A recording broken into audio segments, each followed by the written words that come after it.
देखिए, मैंने असेंबली में भी खड़े होकर बोला था उस दिन कि अगर किसी काम से डेवलपमेंट होता है, लोगों को नौकरी मिलती है, तो वो काम ज़रूर किया जाए।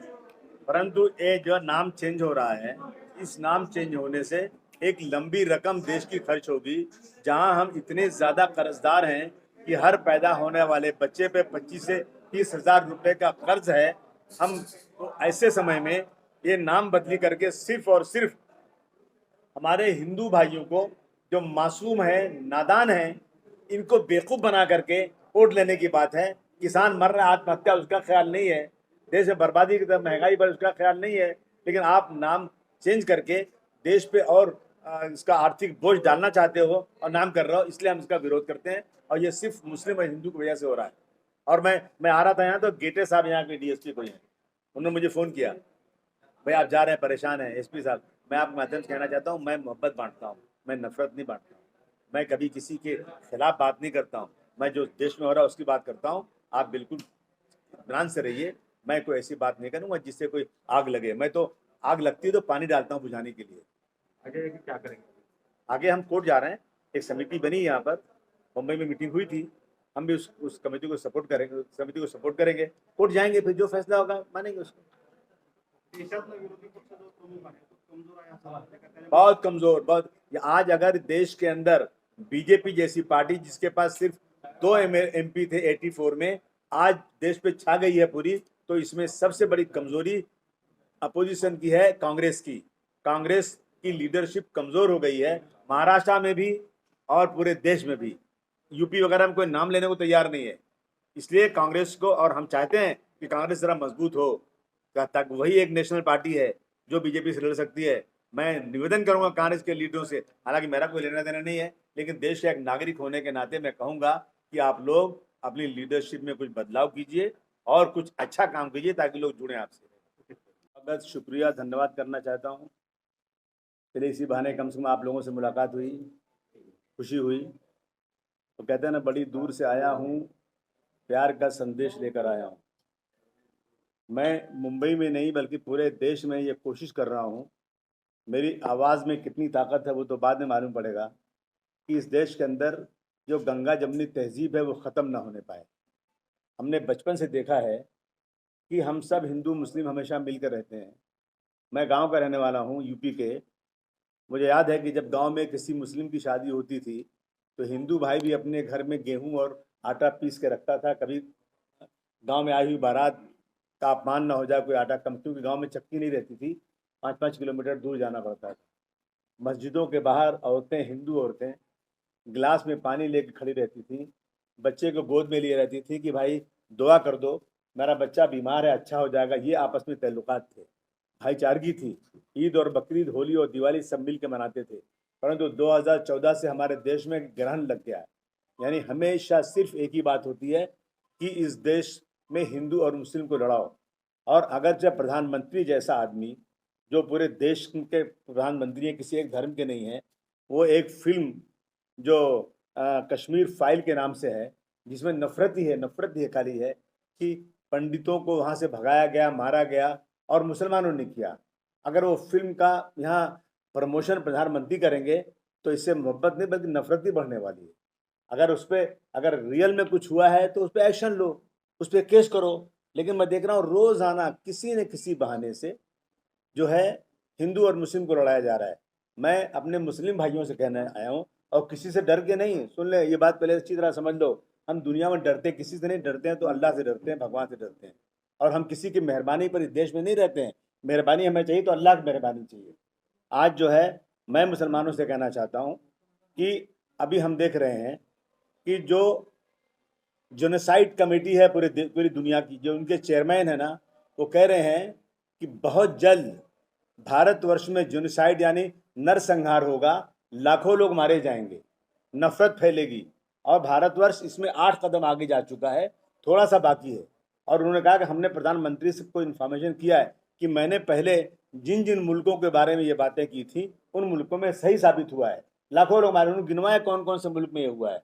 इसलिए हम आज का इसका एक ही रास्ता है कि आपस में नफरत खत्म करो, मोहब्बत को बढ़ाओ। कहने आया हूँ कि रसूलुल्लाह ने, जिनको हम दुनिया में सबसे ज़्यादा मानते हैं, उन्होंने कहा कि अगर तुम्हारा पड़ोसी भूखा है और तकलीफ में है और तुम आराम से हो, तुम खाना खाते हो पेट भर के, और वो भूखा रहता है, तो तुम मुसलमान नहीं हो। मैं मुसलमानों से निवेदन करना चाहता हूँ कि अल्लाह और रसूल को मानते हो अगर, तो तुम अपने मोहल्ले में जितने भाई पड़ोसी तुम्हारे हैं, चाहे वो किसी ज़ात धर्म के हो, उनसे कह दो कि रात को खून की ज़रूरत पड़ेगी तो हम मुसलमान तुमको खून देंगे, और दे करके हम रसूलुल्लाह की बात को पूरा करेंगे। मेरा सबसे पहला ये मकसद ये है। हम इस देश में और 20 साल भूखे रह जाएं, हमें नौकरियां ना मिले, बात सुन लो, हमें नौकरी ना मिले, हमारे बच्चे सड़क पर फुटपाथ पर सब्जी बेचकर, फल फ्रूट बेच के जिंदगी गुजारे, वो चलेगा, लेकिन नफरत को खत्म करना बहुत जरूरी है। इसलिए हम ये काम कर रहे हैं आज। देखिए, मैं देख रहा हूँ ये सरकार जो है ना, सिर्फ हिंदू मुस्लिम करती है। अभी इन्होंने नाम बदल दिया यहाँ पे। मैं इनसे पूछना चाहता हूँ, उस्मानाबाद का नाम बदलने से क्या क्या उस्मानाबाद का डेवलपमेंट हो जाएगा? क्या उस्मानाबाद में जो बेरोजगार उनको रोजगार मिल जाएगा? क्या किसानों का की डबल इनकम हो जाएगी? क्या हो जाएगा? हाँ, इससे ये होगा कि कई हजार, मतलब एक बहुत बड़ी रकम जो डेवलपमेंट में आ सकती थी, वो नाम बदलने में खर्च हो जाएगी, बहुत बड़ा बोझ पड़ेगा। इसका ख्याल नहीं है, सिर्फ हिंदू मुस्लिम करना चाहते हो। उद्धव जी को मैंने सपोर्ट किया था, और इसलिए सपोर्ट किया था कि उद्धव जी ने कहा था कि मैं 30 साल तक गलत लोगों के साथ में था, अब मैं सेकुलर लोगों के साथ रह के सेकुलर सरकार चलाऊंगा। लेकिन जाते जाते उन्होंने ये काम किया कि यहाँ पर औरंगाबाद और उस्मानाबाद का नाम बदल दिया। मैं जब हिस्ट्री उठा के देखता हूँ तो उस्मानाबाद का नाम मीर उस्मान अली के नाम पे था, और मीर उस्मान अली वही है जिन्होंने यूनिवर्सिटी बनाई, ये मराठवाड़े के अंदर वो यूनिवर्सिटी जिसमें नरसिम्हा राव ने पढ़ाई किया, जिसमें हमारे ये अशोक चौहान साहब के पिताजी शंकरराव चौहान जी ने पढ़ाई किया, बड़े बड़े लोगों ने वहाँ पढ़ाई किया, इतनी बड़ी यूनिवर्सिटी दिया इन्होंने यहाँ पर। और मैं फिर आगे देखता हूँ तो 1965 में, मुझे खुद अच्छी तरह याद है, मैं छोटा सा था, आजमगढ़ के शहर में पढ़ता था मैं प्राइमरी स्कूल में, 4-5 क्लास में शायद पढ़ता रहा हूँगा मैं। उस वक्त हम लोग गलियों में, हमारे यहाँ साधु बाबा थे जिनके एक पैर में पोलियो था, साइकिल रिक्शे पे चलते थे, वो आगे आगे साधु बाबा, और हम लोग उनके पीछे चिल्लाते थे, मदद करो मदद करो मदद करो, चाइना से लड़ाई हो रही है। पैसा नहीं था हम लोगों के पास भारतवर्ष में उस वक्त। ऐसे टाइम में यही मीर उस्मान अली ने, मैंने देखा है, पढ़ा है कि उन्होंने लाल बहादुर शास्त्री जी को बुलाया और 6 टन सोना दिया कि भाई मेरे देश की सरहदों पर लड़ने के लिए पैसा मैं दे रहा हूँ। बहुत सारे काम उन्होंने किए, डेवलपमेंट किया यहाँ पर। उनका नाम बदल के क्या मिलने वाला है? ये नाम सिर्फ इसलिए बदला जा रहा है, जितने नाम बदले गए, चाहे यूपी में बदले जाए चाहे यहाँ बदले जाए, वो सब इसलिए बदले जा रहे हैं कि मुसलमानों के नाम पर। मुगल सराय का नाम बदल दिया, इलाहाबाद का नाम बदल दिया, अकबरपुर का नाम बदल दिया, फैजाबाद का नाम बदल दिया, औरंगाबाद का नाम बदल दिया, उस्मानाबाद, दिल्ली से औरंगजेब रहमतुल्लाह अलैह के नाम की तख्ती निकाल दिया। ये सब क्या है? ये एक मैसेज देना है कि हम मुसलमानों को इस मुल्क में कुछ समझते नहीं है। देखिए, 20% मुसलमान अगर इस मुल्क में जुल्म का शिकार होगा तो हमारा देश कभी भी डेवलपिंग कंट्री नहीं हो सकता, नहीं माना जा सकता है। ये सिर्फ इसलिए हो रहा है। हम लोग ने बात किया है, इसके लिए कोर्ट जा रहे हैं, एक कमेटी बनी हुई है, नाम बदलने की समिति है, उसको एक्शन कमेटी, उसमें मैं भी उसको सपोर्ट करूंगा। देखिए, मैं कहना चाहता हूं सरकारों से, आप बनाइए ना, नाम जरूर डालिए। कहते हैं पुराने शहरों के नाम बदलने से क्या होगा, नया कोई शहर बसाओ तो कोई बात बने। बहुत जगहें खाली हैं, बनाइए जितनी बनाना है, और रखिए नाम उसको, बाला साहब ठाकरे के नाम पर रख दीजिए, शंकरराव चौहान जी के नाम पर रख दीजिए, बाला साहब ठाकरे की पत्नी के नाम पर रख दीजिए, और जो मरने वाले हैं उनके नाम पे पहले से बना कर रख लीजिए, कोई मना नहीं करता है, बनाइए। परंतु नाम बदल करके ये नफरत का जो काम है ना, ये बिल्कुल ठीक नहीं है। मैं कहना चाहता हूँ इसको रोकिए, इससे बहुत बड़ा फिनेंशियल भी बोझ पड़ने वाला इस पे है। ये बिल्कुल ठीक नहीं है। और आज जो है हालात कितनी देश की खराब है, लोग कह रहे हैं कि कहीं ऐसा ना हो जाए, हमारे देश पर 1,36,000 करोड़ का कर्ज है, और कहते हैं हर पैदा होने वाले बच्चे के ऊपर 25 से 30 साल। वो प्रधानमंत्री जिन्होंने कहा कि मैं एक बार प्रधानमंत्री बनूंगा तो मैं बिना मांगे हुए एक एक लोगों के खाते में 15-15 लाख रुपए आ जाएगा, लोग तालियां बजा के स्वागत करने रहे। और आज 15 लाख आने के बाद जाने दीजिए, एक एक बच्चा जो पैदा हो रहा है उसको 25 से 30 हजार रुपए का कर्जदार पैदा हो रहा है। और जो जो जो लोग कर्ज देते हैं ना, ऐसे नहीं देते हैं, जो फॉरेन का कर्ज हमारे ऊपर है वो हमें गुलाम बना रहे हैं। हमारे मुल्क से जिस तरह से चाहते हैं एग्रीमेंट कर रहे हैं, हमारे मुल्क का पैसा उठा के ले जाएंगे, मुल्क को कंगाल कर रहे हैं। और यही हालत हुई थी श्रीलंका की। श्रीलंका पर सिर्फ 5,51,00,000 करोड़ था, 5,100 करोड़ था, सॉरी। हाँ, और श्रीलंका बर्बाद हो गया। देखा आपने उसके कितना लोग सड़क पर उतर गए, मंत्रियों को नंगा करके मार रहे हैं, प्रेसिडेंट के घर में घुस गए, बर्बाद हो गया। लोग कहते हैं कि हमारे हालात भी श्रीलंका की तरह हो सकते हैं। दुआ करता हूं अल्लाह ताला भगवान से कि भाई ये हमारे मुल्क के हालात ना होने पाए, हालत ख़राब है। मैं देखता हूँ 2014 के बाद मुझे कोई व्यक्ति ऐसा नहीं मिलता है जो कहे मेरी आमदनी बढ़ गई। आमदनी सबकी घट रही है, और मैं खास तौर से उनसे कहने आया हूँ जो लोग तमाशा देख रहे हैं। आज रेलवे बिक रहा है, रेलवे में आप जो नौकरी आएगी तो किसकी आएगी? प्राइवेट आएगी। उसमें क्या रिजर्वेशन मिलेगा? नहीं मिलेगा। 12 घंटे काम करने पड़ेंगे। जो लोग 8 घंटे काम करके चले जाते थे ना, 8 घंटे की जगह 6 घंटे काम करके निकल जाते थे, और सैलरी भी ज़्यादा मिलती थी, पेंशन मिलती थी, रहने का क्वार्टर मिलता था, वो सब खत्म हो जाएगा। जिनका रिजर्वेशन है वो लोग जागें। मेरा रिजर्वेशन नहीं, मैं तो पहले से फुटपाथ पे हूँ। मेरे लोग तो सड़क पर सब्जी बेच करके, रिक्शा चला करके, पेंटिंग करके, चाय के ढाबे पे काम करके, झाड़ू लगा के जिंदगी गुजार रहे हैं। हमें रिजर्वेशन ही नहीं है। जिनका रिजर्वेशन है उनके सामने इनकी बोलने की हिम्मत नहीं है। ये बैक डोर से सारा रिजर्वेशन खत्म होने वाला है। रेलवे में मुसलमान 2% है। मेरी नौकरी कहाँ है? मेरी नौकरी क्या फर्क पड़ता है? 98% के लोग जो इस देश के हैं ना, उनकी नौकरियां जाएंगी। एयर इंडिया बिक गया, मुसलमान कितने परसेंट है? 1%। नौकरी किसकी जाएगी? ये लोग जाग नहीं रहे हैं। ये हालत हो रही है देश की। इसलिए लोगों को जागना चाहिए, डेवलपमेंट होना चाहिए देश का, नफरत खत्म होना चाहिए। हमारे देश से बहुत सारे बड़े पैसे वाले लोग, कई लाख लोग मुल्क छोड़ रहे हैं। हर घंटे कुछ लोग छोड़ के जा रहे हैं। आज तक कभी ऐसा नहीं हुआ था।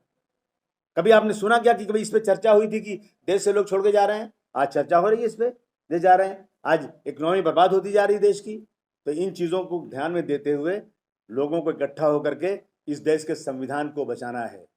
2000 ये जो है पार्लियामेंट, प्राइम मिनिस्टर हाउस, वहाँ की बिल्डिंगें सब तोड़ी जा रही हैं।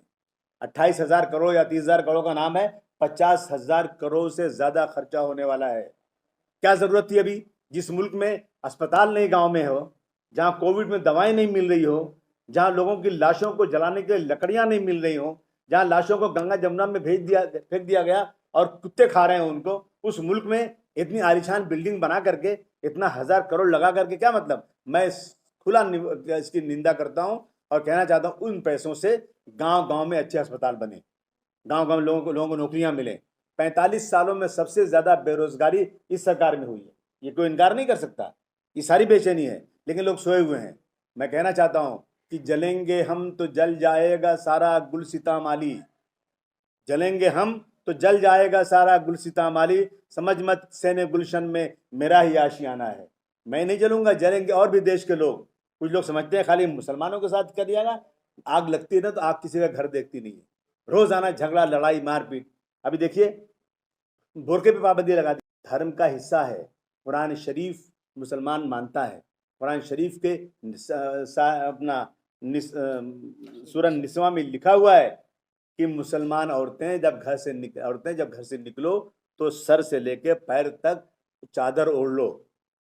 अभी उस पर चल रही है। और देख रहा हूँ एक जो है कोई एक्टर जो है नंगा घूम रहा है, उस पर कोई रोक ही नहीं है। मैं समझता हूँ कि सड़क पर कोई नंगा घूमे तो मैं नहीं, ये आप सब जितने बैठे हैं ना, सब उसका विरोध करोगे कि नंगा कैसे घूम रहा है आदमी, कोई बोल नहीं रहा है। और अगर हिजाब पर करके जा रही तो उस पर पाबंदी लग रही है, उस पर झगड़ा हो रहा है। मैं अगर हिजाब पे कोई प्रॉब्लम है तो आप अस्पताल में, स्कूल में, शॉपिंग मॉल में, हर जगह पर एक कैबिन बना लीजिए, एक लेडी रख दीजिए वहाँ पर, सारे हिजाब वालों को चेक कर लो, उसमें अंदर कुछ है तो चेक करके रोक लो उसको। लेकिन सरदार जी लोग पगड़ी पहनते हैं, उन पर आपको क्यों नहीं ऑब्जेक्शन है? क्योंकि आपकी हिम्मत नहीं है। मुसलमानों को आप जो है ना इनकी शराफत का फ़ायदा उठा रहे हो। मुसलमान जो है ना इस मुल्क से मोहब्बत करता है। मुसलमानों ने इस मुल्क के से पाकिस्तान को लात मारा है। हम बाई चांस नहीं, बाई चॉइस 1947 में मौलाना अबुल कलाम आज़ाद की इस आवाज़ के ऊपर कि इस मुल्क में तुम्हें वो सब मिलेगा जो सबको मिलेगा, हर जात धर्म के लोग एक साथ रहेंगे, तो यहाँ मुसलमान रहा है। उनके साथ रोज़ाना ये होगा। उसको इतना परेशान किया जा रहा है कि दीवार पर खड़ा कर दिया गया उसको। ये ठीक नहीं है, बिल्कुल ठीक नहीं है। हर जगह ये हो रहा है। पता लगाया जा रहा है कहाँ मुसलमान है, कैसे नौकरी से निकाला जाए, कैसे क्या किया जाए। रोज़ाना वही काम, रोज़ाना वही काम। इन चीज़ों के खिलाफ हमें खड़ा होना चाहिए। हमें देश को डेवलपमेंट की तरफ ले जाना चाहिए। और हिंदू मुस्लिम की एकता को बरकरार रखना चाहिए। ये काम करने के लिए मैं आज इस शहर में आया हूँ और मेरी कोशिश है कि मैं गंगा जमुनी तहजीब जो थी वो बरकरार देश में रहे। धन्यवाद। पूछता हूँ कि अगर उस्मानाबाद नाम रहा तो क्या दिक्कत है? उस्मानाबाद नाम क्यों हम तो नहीं रखवा रहे हैं आज ना। सुनिए ना, उस्मानाबाद आ गया, अभी आज़ादी के पहले रहा, कब था धाराशिव नाम? 60 में नहीं था, 1911 में नाम बदला गया। सुनिए सुनिए, देखिए आज माहौल बहुत खराब है देश का। आज हिंदू मुस्लिम, मैंने कहा आप सब जानते हैं हो रहा है। ऐसे समय में नाम बदलने से फायदा क्या होने वाला है? मैं कह रहा हूँ कि अगर आपको नाम रखना है धाराशिव का, आप थाना जिला में रख दीजिए नाम। आपको संभाजी जी का नाम रखना है, आप रायगढ़ का नाम बदल दीजिए, वो कोई से नहीं लगा हुआ है। थाना का नाम बदल दीजिए। इस तरह बहुत सारे शहर हैं जहाँ पर किसी का नाम नहीं है, उनका रख दिए। और मैं तो कहता हूँ कि छत्रपति शिवाजी महाराज का नाम महाराष्ट्र निकाल कर उनका नाम रख दो ना, हम तालियां बजाएंगे। हम काम मना कर रहे हैं? अब बनाओ ना, जितने जिले नए बनाना है, लेकिन जितने गिने जा रहे हैं नाम ना, ये सब मुस्लिम नाम है। तो क्या ये सही नहीं है कि आप सिर्फ मुस्लिम नागरिक का नाम कर रहे हो? और जिस जिस सैयद उस्मान अली जिन्होंने अपना मीर उस्मान अली जिन्होंने यूनिवर्सिटी बनाई, 6 टन सोना दिया देश के लिए, जिन्होंने अच्छा काम किया, जिनकी निज़ाम हैदराबाद में मीर सैयद खान जो वो अपना छत्रपति शिवाजी महाराज जब बादशाह बने तो हैदराबाद के बादशाह अबुल हसन अबुल हसन ताना शाह ने उनको बुलाया, उनका अवामी इस्तकबाल किया जनता के बीच में, और 1 महीना उनको मेहमान रखा। इन चीज़ों को क्यों भूल जाते हैं? छत्रपति शिवाजी महाराज ने कभी हिंदू मुस्लिम नहीं किया। आप सब महाराष्ट्र के नेता जो है ना, छत्रपति शिवाजी के नाम से सब काम शुरू करते हैं और सब उनके खिलाफ काम करते हैं। उन्होंने कभी हिंदू मुस्लिम नहीं किया। उनकी उनकी फौज में मुसलमान 40% थे, इसी तरह औरंगजेब रहमतुल्लाह की फौज में हिंदू बहुत ज़्यादा थे। तो ये हिंदू मुस्लिम की लड़ाई नहीं थी, लेकिन आज नई जनरेशन को ये बताने की कोशिश की जा रही है ये लोग गद्दार थे, ये हिंदुओं के दुश्मन थे, इसलिए इनके साथ ये हो रहा है। हिस्ट्री मिटाई जा रही है।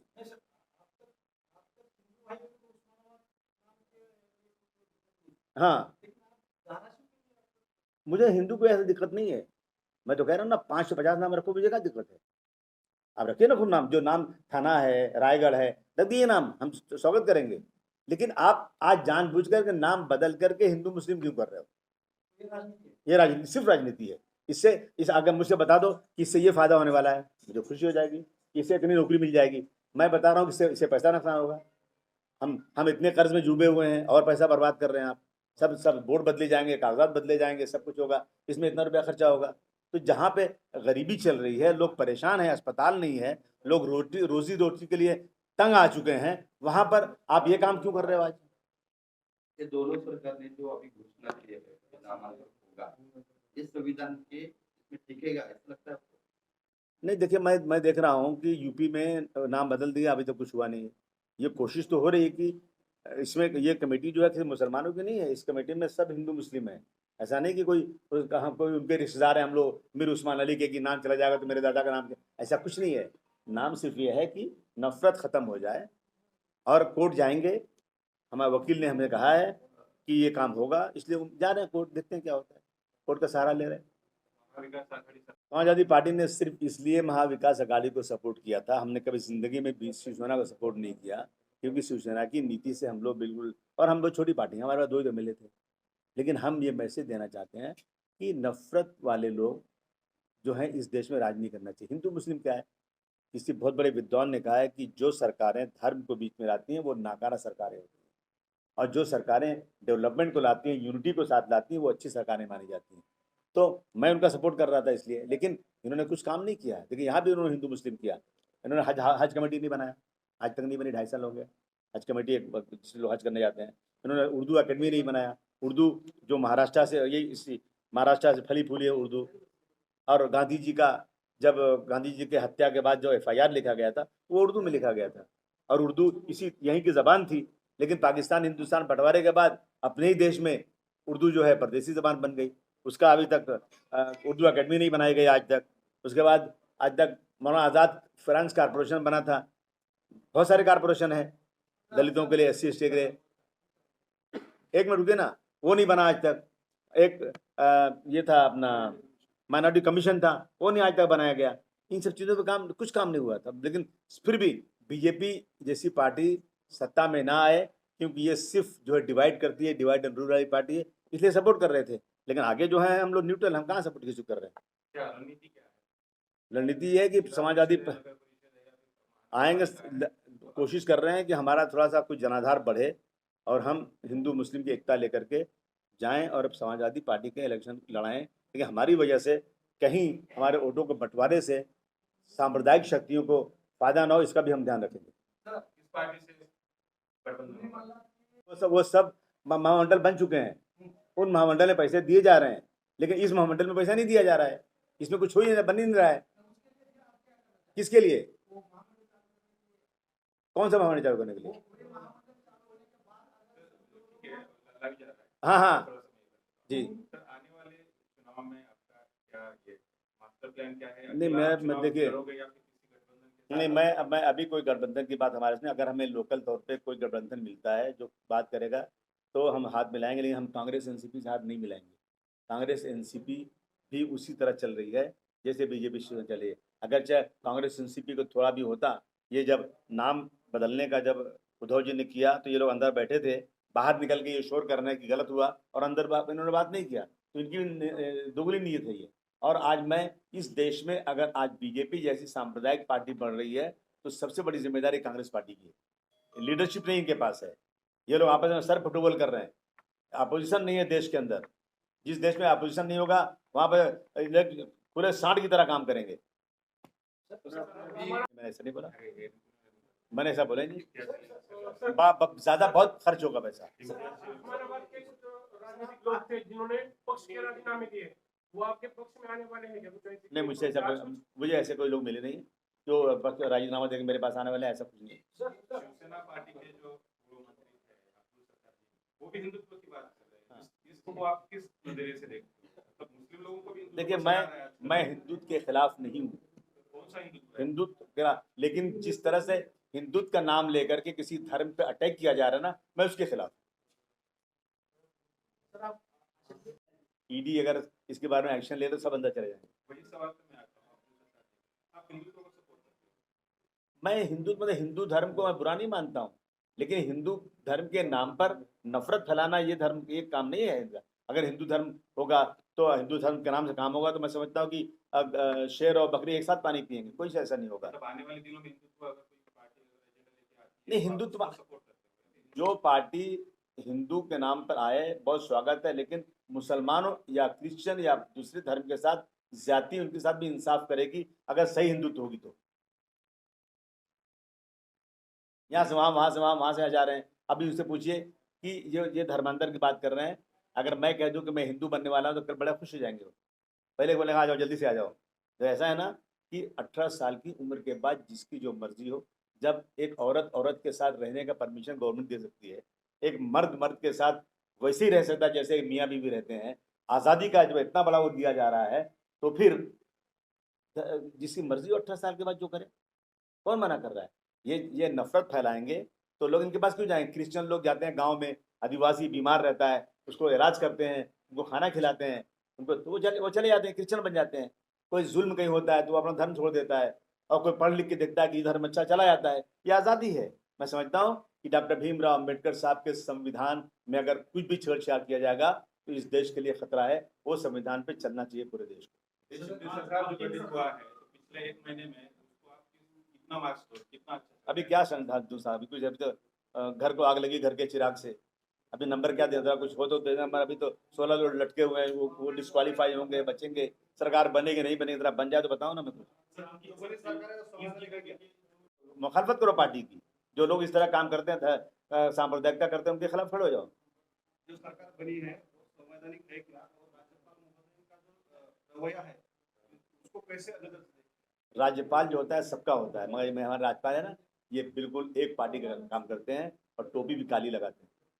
क्या लोकल का सवाल लेते हैं, उस्मानाबाद जिले में कितना चुनाव क्षेत्र में आपकी पार्टी खड़ी रहेगी? अरे मैं तो पूरे महाराष्ट्र में हर गांव जाना चाहता हूँ।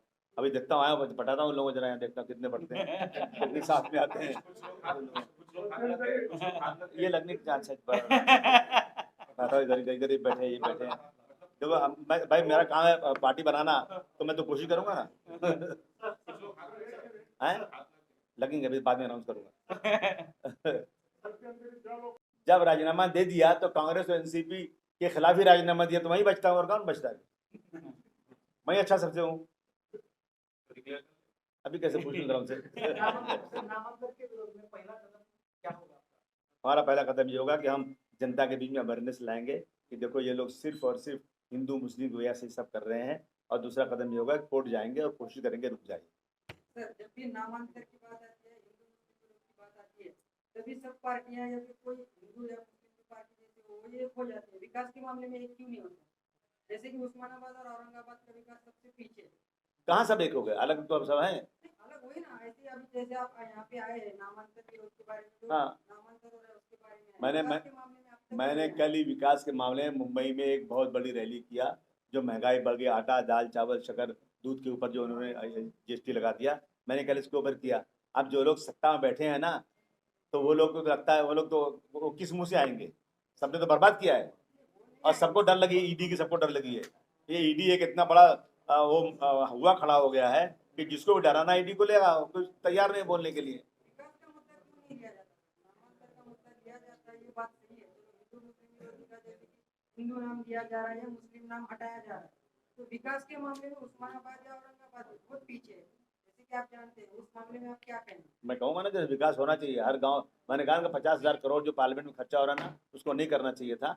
हर गांव में एक अस्पताल खुलना चाहिए। आप जाइए, आप इंग्लैंड जाइए, यूरोप जाइए, हर 25-30 किलोमीटर पे एक नया शहर है, और जैसा लंदन में अस्पताल है ना, वैसा उस गांव में छोटी जगह भी अस्पताल है। सबको इलाज मिलता है, सबको रोजी रोटी मिलती है। यहाँ पे क्या है बेचारा? यहाँ तो है नहीं, लोग मर जा रहे हैं, बिना दवा के मरे जा रहे हैं। तो हम विकास की तरफ ध्यान दिलाना चाहते हैं। वो 50,000 करोड़ जो हो रहा है, उसको अभी इस वक्त खर्चा करने की जरूरत नहीं थी।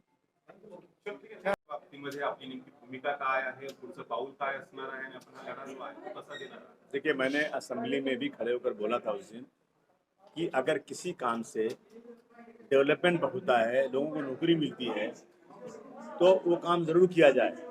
परंतु ये जो नाम चेंज हो रहा है, इस नाम चेंज होने से एक लंबी रकम देश की खर्च होगी, जहां हम इतने ज़्यादा कर्जदार हैं कि हर पैदा होने वाले बच्चे पे 25 से 30 हज़ार रुपये का कर्ज है।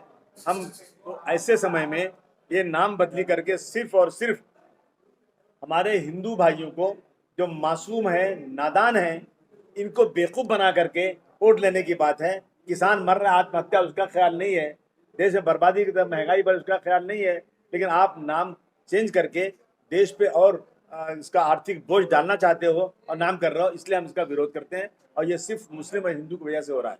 और मैं आ रहा था यहाँ, तो गेटे साहब यहाँ के डीएसपी कोई हैं, उन्होंने मुझे फ़ोन किया, भाई आप जा रहे हैं, परेशान हैं एसपी साहब। मैं आपके माध्यम से कहना चाहता हूँ, मैं मोहब्बत बांटता हूँ, मैं नफरत नहीं बांटता हूँ। मैं कभी किसी के खिलाफ बात नहीं करता हूँ। मैं जो देश में हो रहा है उसकी बात करता हूँ। आप बिल्कुल इत्मीनान से रहिए, मैं कोई ऐसी बात नहीं करूँगा जिससे कोई आग लगे। मैं तो आग लगती है तो पानी डालता हूँ बुझाने के लिए। आगे क्या करेंगे? आगे हम कोर्ट जा रहे हैं, एक समिति बनी यहाँ पर, मुंबई में मीटिंग हुई थी, हम भी उस कमेटी को सपोर्ट करेंगे, समिति को सपोर्ट करेंगे। कोर्ट जाएंगे, फिर जो फैसला होगा मानेंगे उसको। देशातला विरोधी पक्ष जो प्रमुख आहे तो कमजोर आहे असं वाटतं का? त्याने बहुत कमजोर, बहुत। आज अगर देश के अंदर बीजेपी जैसी पार्टी, जिसके पास सिर्फ 2 एमपी थे 84 में, आज देश पे छा गई है पूरी, तो इसमें सबसे बड़ी कमजोरी अपोजिशन की है, कांग्रेस की। कांग्रेस की लीडरशिप कमजोर हो गई है, महाराष्ट्र में भी और पूरे देश में भी। यूपी वगैरह में कोई नाम लेने को तैयार नहीं है।